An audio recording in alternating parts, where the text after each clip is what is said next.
Hello,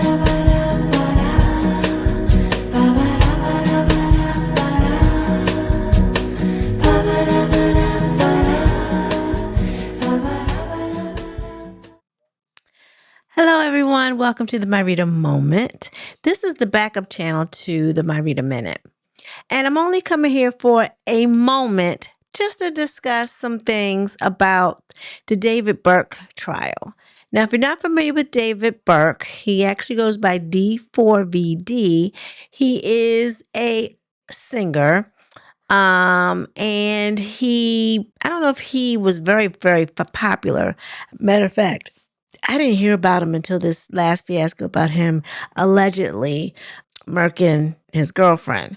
So he had a following, or he has a following, because he started out as a streamer first and moved on to the music genre. Well, it was this big to do about a Tesla. Remember going to the tow yard and they found a body in the front of the Tesla, which is the front trunk. And what they found, just to give you all a little refresher, was a badly decomposed body that literally had been in there for months.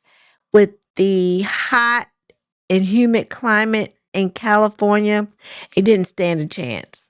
Supposedly, David and this lady that they found, she wasn't a lady, she actually was a little girl.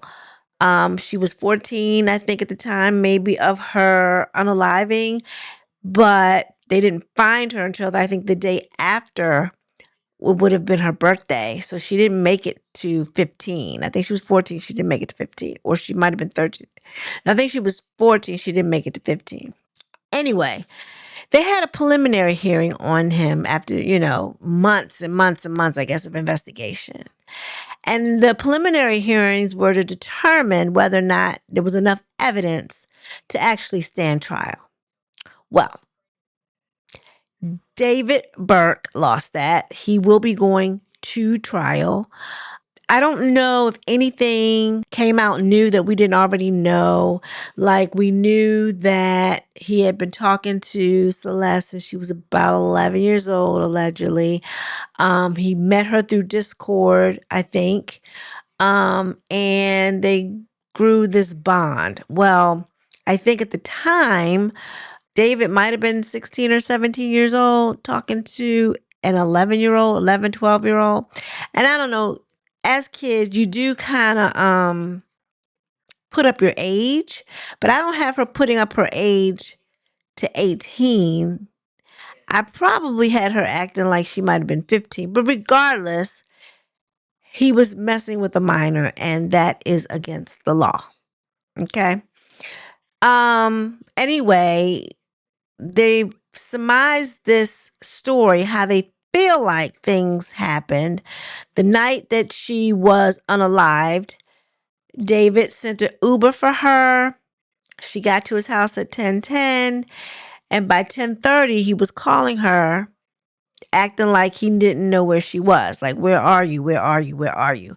By this time, of course, everybody thinks that he may have unalived her, and he was trying to throw anybody that would probably investigate this off the track. I think we heard from the officers that did a wellness check. I think they were witnesses one particular day, and they described, David coming to the door with a bonnet on because he was known for being on his lives in a bonnet to cover his hair, whatever. And, he was coming to the door eating chips like it was a regular whatever night it was. And so they made it the claim. They was like, Celeste was a missing girl. Have you seen her? And his thing was, I only met her one time. So these are the new information that's come up. He said he only met her once, yet he had all these pictures of them in his phone that they had confiscated. It was a couple of different phones. That's something new that came out. There was a phone, I guess, that may have been Celeste's second phone, which was called Abigail, or maybe David had the phone and he called it Abigail. Abigail being Celeste's middle name. There were a lot of pictures on there, a lot of CSAM, is that what I want to say? On the phone. They said his screensaver was a picture of the two of them just in an embrace, and I don't think they had any clothes on. Um, and this was a little girl. I mean, I think at the time he might have been 21, 20, 21. She was 13, not even quite 14 yet.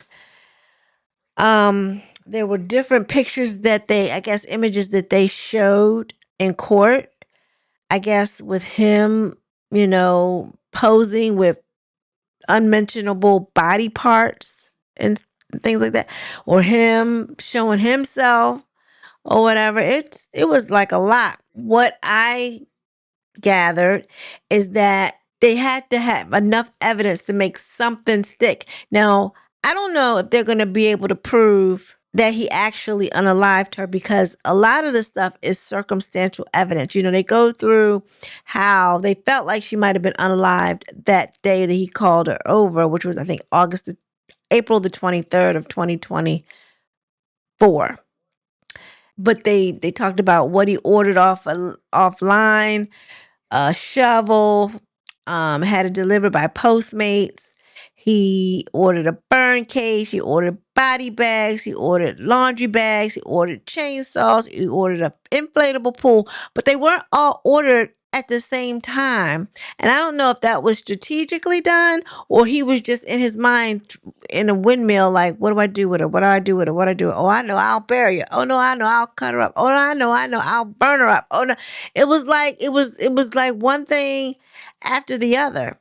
And it just seems like his mind was just flailing and not really knowing where to go with it. They talked about how Celeste traveled with them and how his parents knew, at least his mom knew. She went to London with them. They have text messages about how they went to Vegas. I mean, all of these things show that he didn't just meet her not just one time. So, but there's some things that are amiss, because even though the parents of Celeste try to act like they were trying to keep him away from David, it doesn't make sense that they would sign documents for her to go to London with them. That makes no sense. Or for her to go to Texas with them, because Texas isn't like a flight in and you go back home type thing. You stay for a couple of days, especially if you live in California, and you go back. So who was authorizing this travel with David? I'm just saying. The parents had to know something, and they're trying to, and I'm not knocking them for how unruly their daughter was, because evidently when she had in her mind she was ready to go, she was ready to go. She potentially ran away, or allegedly ran away from home a couple of times, but I feel like she was running away to David. I don't have her running away before that. She was 11 years old. Where's a 10-year-old, 9-year-old going to run away to? So she didn't start running away until she started dealing with David. Another thing, I want to say what came to light for me, which I did not know before, is that, where they talk about the two fingers that are missing, nobody knows where those two fingers are, right? He probably threw them out the window in Santa Barbara when he went up there like 2-3 times. But her finger had David's name tattooed on it, and David had Celeste's name tattooed on his finger. So obviously, they had themselves some type of relationship, whether it was legal or not. He considered her to be his girl. Well, one thing led to another. It sounds like Celeste may have gotten jealous of one of his other friends, streamer friends. If she's a streamer, her name is Asia, because the dialogue was about why you got to be Asia's friend and why you got to be hanging around Asia. Or what? Asia. She was jealous of Asia. Now, was he messing with Asia? We don't know. He probably was. I feel in my heart that Celeste thought she was being replaced and that he wasn't going to deal with her anymore. Thus came the threats of her saying, I'm going to tell my dad what you've been doing, and I'm going to make up a bunch of lies about you. So I'm just saying that's where we are. And it was a lot of other things that were brought up. I want to say they ruled out certain things. They talked to the medical examiners or the coroners. They talked to them. They had pictures, evidently, of Celeste where they had to put her back together. It was terrible. They said her body was in two different bags. They had her torso in one and her arms and legs that were severed multiple times in the other. And it doesn't make sense. Like, why would you need to go that far? First of all, why did you keep the body? Like, what were you keeping it for? Did you not think that anybody was going to mess with it? If you knew you had to move the car, obviously, you know a car can't sit in a certain spot for any length of time. And I think what happened, okay, was right after he unalived her or allegedly unalived her, we don't know if he unalived her or not. The circumstantial evidence point there, but we don't know because we weren't there. But I want to say, I don't even know why. Okay, so I don't know. I don't know what he was thinking. I don't. He went on tour. I think the night that he unalived her, they said like maybe a day or two afterwards, he went and did an interview.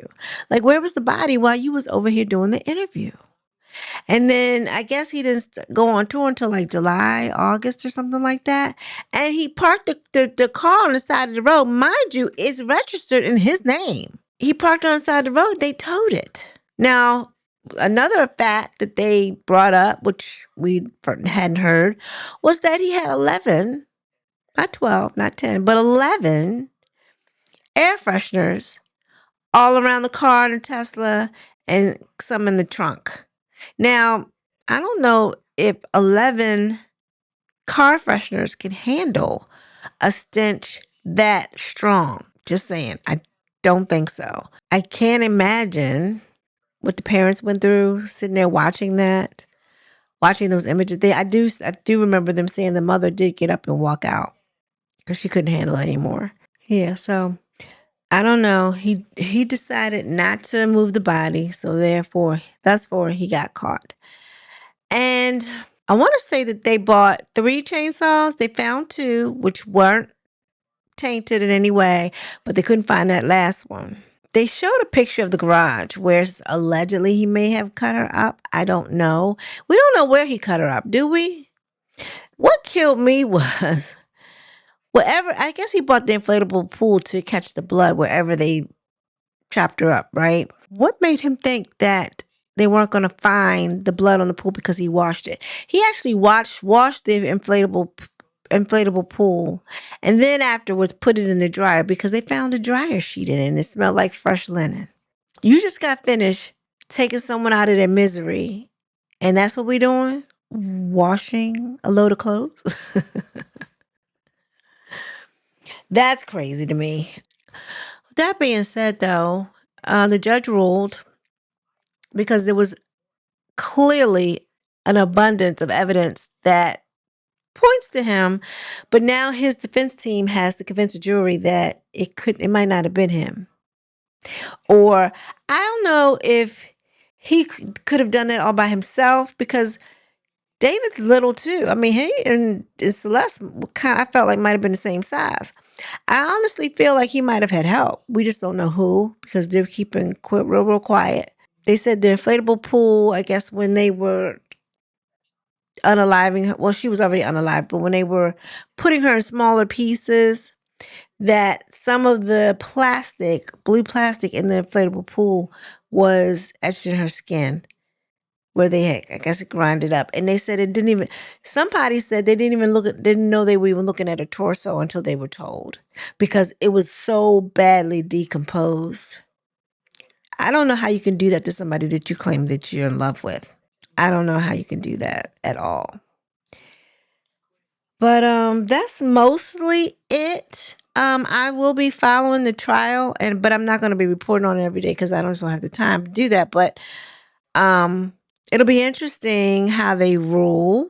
Poor David, poor Celeste, poor her family. Nobody won in this instance. Everybody has lost out. And it's unbelievable. With that being said, y'all, please like, share, and subscribe. Everyone be blessed. Peace.